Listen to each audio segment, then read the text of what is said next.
Segundo Crônicas capítulo 30. Depois disto, Ezequias enviou mensageiros por todo Israel e Judá.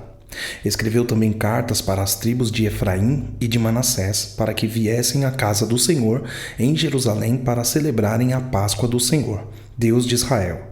Porque o rei, os seus príncipes e toda a congregação em Jerusalém tinham concordado em celebrar a Páscoa no segundo mês.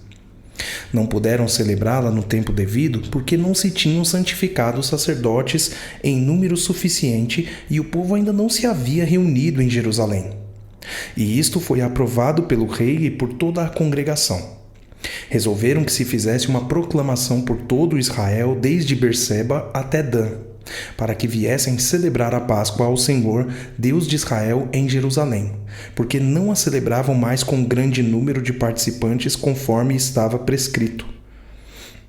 Mensageiros levaram as cartas do rei e dos seus príncipes por todo Israel e Judá, segundo a ordem do rei, dizendo: Filhos de Israel, voltem para o Senhor, o Deus de Abraão, de Isaque e de Israel, para que ele se volte para o restante que escapou do poder dos reis da Assíria.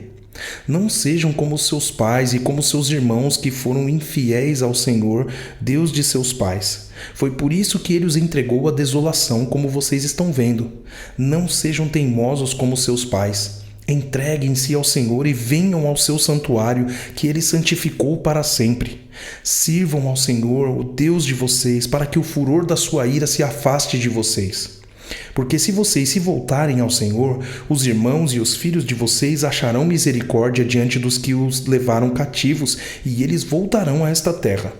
Porque o Senhor, o Deus de vocês, é bondoso e compassivo, e não desviará de vocês o seu rosto, se vocês se voltarem para ele. Os mensageiros foram passando de cidade em cidade pela terra de Efraim e Manassés até Zebulon. Mas as pessoas riram e zombaram deles. Porém, alguns de Aser, de Manassés e de Zebulon se humilharam e foram a Jerusalém. Também em Judá se fez sentir a mão de Deus, dando-lhes um só coração, para cumprirem a ordem do rei e dos príncipes segundo a palavra do Senhor. Uma grande multidão se reuniu em Jerusalém para celebrar a festa dos pães sem fermento no segundo mês. Era uma congregação enorme. Levantaram-se e tiraram os altares que havia em Jerusalém, também tiraram todos os altares do incenso e os jogaram no vale do Cedron. Então mataram os cordeiros da Páscoa no 14º dia do segundo mês. Os sacerdotes e os levitas se envergonharam, se santificaram e trouxeram holocaustos à casa do Senhor. Tomaram os seus devidos lugares segundo a lei de Moisés, o homem de Deus. Os sacerdotes aspergiram o sangue que recebiam das mãos dos levitas, porque havia muitos na congregação que não se tinham santificado. E por isso os levitas estavam encarregados de matar os cordeiros da Páscoa por todos aqueles que não estavam puros, para santificá-los ao Senhor. Porque uma multidão do povo, muitos de Efraim, de Manassés, de Issacar e de Zebulon, não se tinham purificado, e mesmo assim comeram a Páscoa, não levando em conta o que está escrito na lei. Porém Ezequias orou por eles, dizendo: Que o Senhor, que é bom, perdoe todo aquele que dispôs o coração para buscar o Senhor Deus, o Deus de seus pais, ainda que não segundo a purificação exigida no santuário.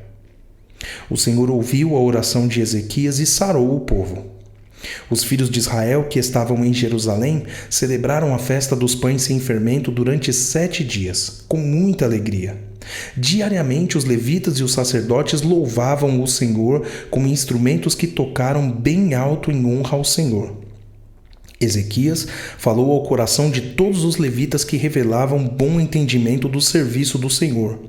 Durante 7 dias, eles comeram as ofertas da festa, trouxeram ofertas pacíficas e deram graças ao Senhor, Deus de seus pais. Toda a congregação concordou em celebrar outros 7 dias e, de fato, o fizeram com muita alegria. Porque Ezequias, rei de Judá, deu à congregação 1.000 novilhos e 7.000 ovelhas, e os príncipes deram à congregação 1.000 novilhos e 10.000 ovelhas. E os sacerdotes se santificaram com grande número. Alegraram-se toda a congregação de Judá, os sacerdotes, os levitas e toda a congregação dos que vieram de Israel, bem como os estrangeiros que vieram da terra de Israel e os que moravam em Judá. Houve grande alegria em Jerusalém, porque desde os dias de Salomão, filho de Davi, rei de Israel, não havia acontecido coisa semelhante em Jerusalém. Então os sacerdotes e os levitas se levantaram para abençoar o povo. A voz deles foi ouvida e a oração que eles fizeram chegou até a santa habitação de Deus, até os céus.